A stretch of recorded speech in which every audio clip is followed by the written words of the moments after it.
Welcome to the deep dive. Today we're really getting into something that's, well, top of mind for a lot of folks.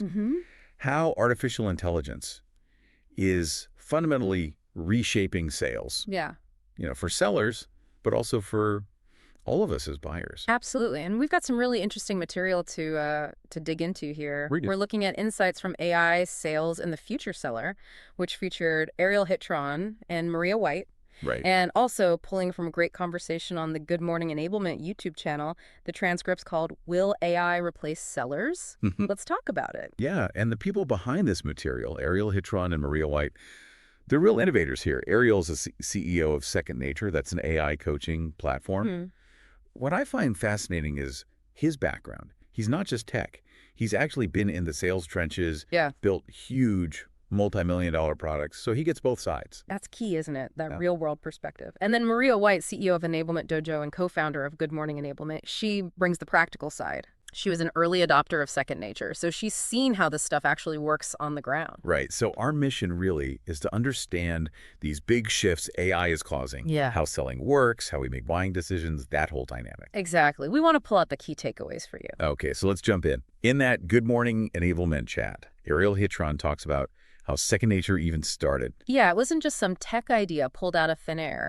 It came from his own experience moving from product development into sales and realizing, wow, selling is way more complex than just showing features. Right. It's not just a list. It's about understanding the buyer, navigating the process, and that sparked the idea, could we use tech, sort of like Amazon Alexa back then, for sales training, coaching, even certification? And what's really telling is this was before ChatGPT and all the generative AI hype. Exactly. Shows real foresight about AI's potential in sales enablement, way ahead of the curve. So fast forward to now. Yeah. The pace of change is just, wow. It's incredible. Maria White asked Ariel about, the next 10 years. And his response was really honest. He basically said it's almost impossible to predict that far out. Things are moving too fast. Makes sense. So the focus really has to be on the more immediate, near-term impacts. What are we seeing right now or very soon? Okay, so what are those near-term impacts? One big one seems to be this shift in power towards the buyer. Definitely. AI is like this great information equalizer. It empowers buyers massively. How so? Well, think about it. Before you even talk to a salesperson, you can use AI to gather tons of info, research the market, compare options, all with incredible ease. We saw the beginnings of this with Google and just online content generally, right? Sure, those were precursors. But AI takes it to a whole new level. It lets buyers get this deep understanding beforehand. They used to take a lot of manual work, maybe even a research team. So it flips the script. Sellers can't just rely on holding all the information anymore. Exactly. Which means they have to change their whole approach. So if buyers walk in already knowing so much, what's left for the seller to actually do? The old product pitch is kind of dead, isn't it? Pretty much. It really changes that whole buyer-seller conversation. It shifts towards more complex stuff, understanding the buyer's real business problems, talking specific pricing, showing clear differentiation, maybe customization. So less presentation, more consultation. Precisely. It becomes about solving their specific problems, not just pushing a generic product. Ariel then brought up this idea of a sales spectrum, which I found really helpful. Yeah, that framework makes a lot of sense. On one end, you've got simple, low-risk stuff. His example was ordering a pizza. Right. Easy, routine. And on the other extreme, you have these huge, complex, high-risk deals. Like enterprise software implementations. And the key point is AI's impact won't be the same across that whole spectrum. For the routine, low-risk end, especially B2C, we're already seeing tons of automation, and that's likely to increase. Like automated online orders, standard e-commerce. AI is great at that repetitive stuff.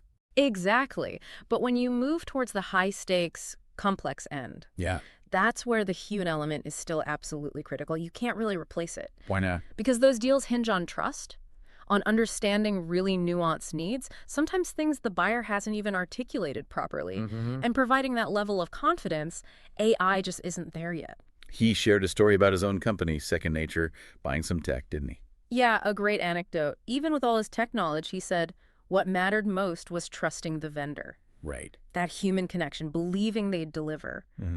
Especially when you're the one whose neck is on the line internally. That's hard to automate. So this really reframes the human seller's job then. If AI handles the routine stuff, Right.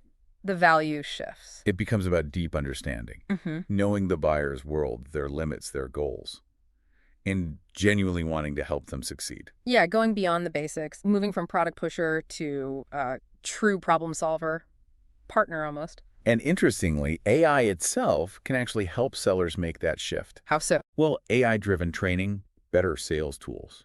They can make sales teams more efficient, reduce costs, and even accelerate growth. Okay, let's break that down. What are some tangible benefits? Well, Maria and Ariel mentioned a few, like AI chatbots in customer support. Handling the simple queries. Exactly, which cuts support costs and frees up human agents for the really tricky problems. Makes sense.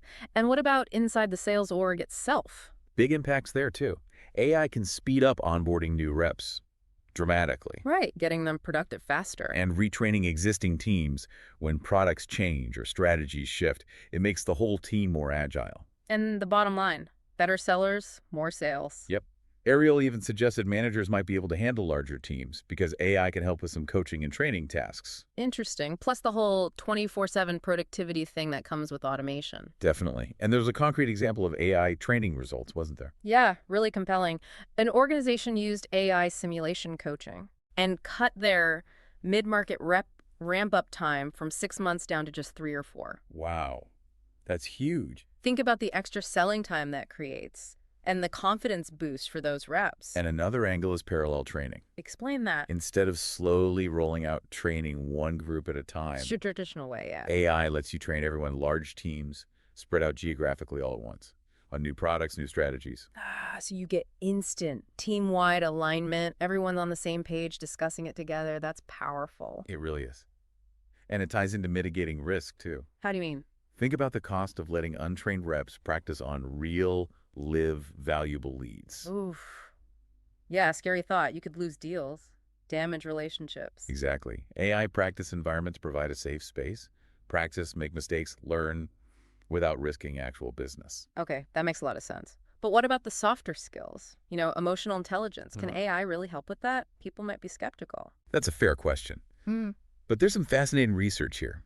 Neurological studies, actually. Oh. They looked at brain activity when people interacted with AI avatars in tough sales scenarios versus interacting with real people. Yeah. The brain responses were surprisingly similar. The engagement, the emotional reactions, even physiological stuff. It felt real to the brain in a way. Huh. So the practice feels meaningful. It seems so. AI simulations aren't just about product facts. They let you practice handling emotionally charged situations. Like difficult negotiations or pushy prospects. Exactly. You get to practice controlling your own responses, developing that awareness in a safe zone, which should theoretically help you build better connections in real life. So it's like emotional weight training for salespeople. I like that. Yeah, something like that. Okay, so looking ahead, near term again, what about buyer expectations? How will they change as AI gets more integrated? They're definitely going to expect more. No question. Because they'll be using AI themselves, right? To gather info, compare vendors. Precisely. They'll come to the conversation way more informed. They might have used AI to analyze data, maybe even draft initial RFIs or RFPs much more easily and cheaply. Which could mean Yeah. maybe even mid-market buyers start acting more like enterprise buyers, using those more rigorous processes. It seems plausible, yeah, because AI lowers the barrier to entry for that kind of deep analysis. So this brings us back to that elevated buyer-seller interaction again. It does. Buyers show up armed with AI-powered research. Probably with a shorter list of vendors already in mind. Right, and they want to get straight to the point. Does this seller really understand my specific situation? Can they actually solve my unique problem? No more generic pitches allowed. Definitely not. Okay, so let's try and wrap this up. Key takeaways from our deep dive. Well, clearly AI is transforming sales fast. Yeah, empowering buyers, changing the seller's role dramatically. Towards being more of a consultant, a trusted advisor, building relationships, solving complex problems. While automation handles the more routine stuff. Right. And AI training isn't just about efficiency. It can actually help build those crucial soft skills like emotional intelligence. And we need to remember, buyer expectations are only going up as they start using AI more for their own research. They'll demand deeper understanding, more tailored solutions, genuine helpfulness. So that leads to a final thought, maybe something for you, the listener, to mull over. Okay. As AI tools for sellers get smarter and AI tools for buyers get smarter, how does that fundamentally change what a successful sales interaction even looks like? Good question. What new skills, what new approaches become absolutely essential in that future? Yeah. What's the next evolution? Definitely something to think about. Indeed. Well, this has been fascinating. Thanks for joining us on this deep dive today.